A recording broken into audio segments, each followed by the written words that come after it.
ಬೇಕು ಬೇಕೇ ಬೇಕು ಬೇಕೇ ಬೇಕು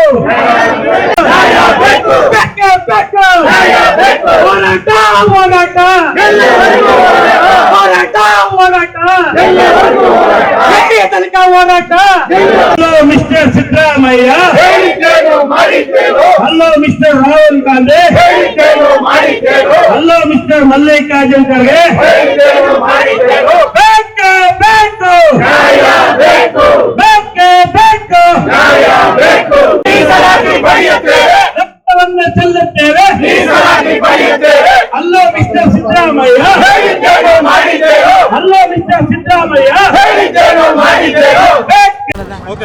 ನಾರಿ ಶಕ್ತಿ ವಂದನಾ ಅಧಿನಿಯಮ ಅನ್ನೋ ಒಂದು ಸ್ಕೀಮನ್ನು ನಮ್ಮ ನರೇಂದ್ರ ಮೋದಿಜಿಯವರು ತಂದರು. ಇವತ್ತು ಏನು 33% ರಿಸರ್ವೇಷನನ್ನು ಬಿಲ್ ಪಾಸ್ ಮಾಡೋದಕ್ಕಾಗಿ ಅಲ್ಲಿ ಇಟ್ಟಾಗ ನಮಗೆ ತೊಂದರೆ ಮಾಡಿದವರು ಪ್ರಿಯಾಂಕಾ ಗಾಂಧಿ ಹಾಗೂ ರಾಹುಲ್ ಗಾಂಧಿಯವರು.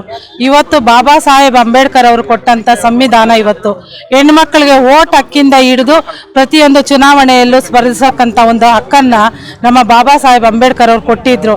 ಬಾಬಾ ಸಾಹೇಬ್ ಅಂಬೇಡ್ಕರ್ ಅವರ ಹಾದಿಯಲ್ಲಿ ನಮ್ಮ ಪ್ರಧಾನಮಂತ್ರಿಗಳಾದಂಥ ನರೇಂದ್ರ ಮೋದಿಜಿಯವರು ಅವರ ಸಂವಿಧಾನವನ್ನು ಎಲ್ಲ ಓದಿ ಅವರು ಆ ಒಂದು ಇದರಲ್ಲಿ ಎಲ್ಲ ಹೆಣ್ಣು ಮಕ್ಕಳಿಗೂ ಚುನಾವಣೆಯಲ್ಲಿ ಸ್ಪರ್ಧಿಸಕ್ಕಂಥ ಒಂದು ಹಕ್ಕು ಸಿಗಬೇಕು ಅನ್ನೋ ಒಂದು ಕಾರಣಕ್ಕೆ 33% ರಿಸರ್ವೇಷನನ್ನು ಮಾಡಬೇಕು ಅಂತ ನರೇಂದ್ರ ಮೋದಿಜಿಯವರು ಪ್ರಯತ್ನ ಪಟ್ಟರು.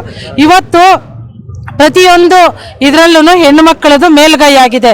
ಇವತ್ತು ಒಂದು ಗಂಡನಿಗೆ ಹೆಂಡತಿಯಾಗಿ, ಒಂದು ಮಗುಗೆ ತಾಯಿಯಾಗಿ, ಒಂದು ಮನೆಯಲ್ಲಿ ಅಡುಗೆ ಮಾಡೋದ್ರಿಂದ, ಒಂದು ಮಕ್ಕಳಿಗೆ ವಿದ್ಯಾಭ್ಯಾಸ ಕಲಿಸೋದ್ರಿಂದಾಗಿ, ಒಂದು ಏರೋಪ್ಲೇನ್ ಓಡಿಸೋದ್ರಿಂದಾಗಿ, ಒಂದು ಇಂಜಿನಿಯರ್ ಆಗಿ, ಒಂದು ಟೀಚರ್ ಆಗಿ, ಒಂದು ರೈತ ಮಹಿಳೆಯಾಗಿ ಪ್ರತಿಯೊಂದು ಕಾರ್ಯದಲ್ಲೂ ಹೆಣ್ಣುಮಕ್ಕಳು ಮುಂದಿನ ಕೈಯಾಗಿದೆ.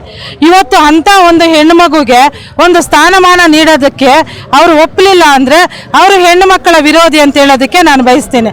ಇವತ್ತು ಪ್ರಿಯಾಂಕಾ ಗಾಂಧಿಯವರು ಒಂದು ಹೆಣ್ಣುಮಗು, ನಾವು ಹೆಣ್ಣು ಮಕ್ಕಳು. ಇವತ್ತು ಪ್ರಿಯಾಂಕಾ ಗಾಂಧಿಯವರು ಹೆಣ್ಣು ಮಕ್ಕಳಿಗೆ ಯಾಕೆ ವಿರೋಧನ ಬಯಸಿದ್ರು? ನಾನು ಇವತ್ತು ಪ್ರಿಯಾಂಕಾ ಗಾಂಧಿಯವರೇ ತಮ್ಗೆ ಹೇಳ್ತೀನಿ, ನಮ್ಮ ಎಲ್ಲ ಹೆಣ್ಣು ಮಕ್ಕಳ ಪರವಾಗಿ ನಿಮಗೆ ಧಿಕ್ಕಾರವನ್ನು ಬಯಸ್ತಾ ಇದ್ದೇನೆ. ನಾನು ಇವತ್ತು ನಮಗಂತ ಹೆಣ್ಮಕ್ಳಿಗಂತ ಮಾಡಿರ್ತಕ್ಕಂಥ ಒಂದು ಸಂವಿಧಾನದ ಅಡಿಯಲ್ಲಿ ನಮಗೆ 33% ರಿಸರ್ವೇಷನನ್ನು ಕೊಟ್ಟರು. ಅದನ್ನು ತಾವು ಕಸಿದುಕೊಂಡಿದ್ದೀರಿ. ನಮಗೆಲ್ಲ ಭಾಳನೇ ನೋವಾಗಿದೆ. ಇವತ್ತು ಸುಮಾರು 70 ಕೋಟಿ ಹೆಣ್ಣು ಮಕ್ಕಳ ಶಾಪ ತಮಗೆ ತಟ್ಟದೆ ಹೋಗೋದಿಲ್ಲ, ತಟ್ಟುತ್ತೆ. ಯಾಕೆ ನೀವು ಮಾತ್ರ ಹೋಗಿ ಪಾರ್ಲಿಮೆಂಟಲ್ಲಿ ಕುತ್ಕೋಬೇಕಾ? ನೀವು ಮಾತ್ರ ರಾಜಕೀಯ ಮಾಡಬೇಕಾ?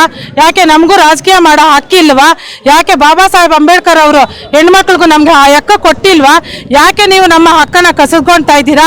ನಾವು ಉಗ್ರವಾದ ಹೋರಾಟವನ್ನು ಮಾಡ್ತೀವಿ. ನಮಗೆ ಏನಿವತ್ತು ಬಾಬಾ ಸಾಹೇಬ್ ಅಂಬೇಡ್ಕರ್ ಅವರು ಸಂವಿಧಾನ ಕೊಟ್ಟಿದ್ದಾರೆ, ಆ ಸಂವಿಧಾನದ ಪರವಾಗಿ ನಾವು ಹೋರಾಟ ಮಾಡಿ ನಮ್ಮ 33% ರಿಸರ್ವೇಷನನ್ನು ಪಡ್ಕೊಳ್ತೀವಿ ಅಂತ ಹೇಳ್ತಾ ಇದ್ದೀನಿ. ಈ ಮೂಲಕವಾಗಿ ಮುಂದಿನ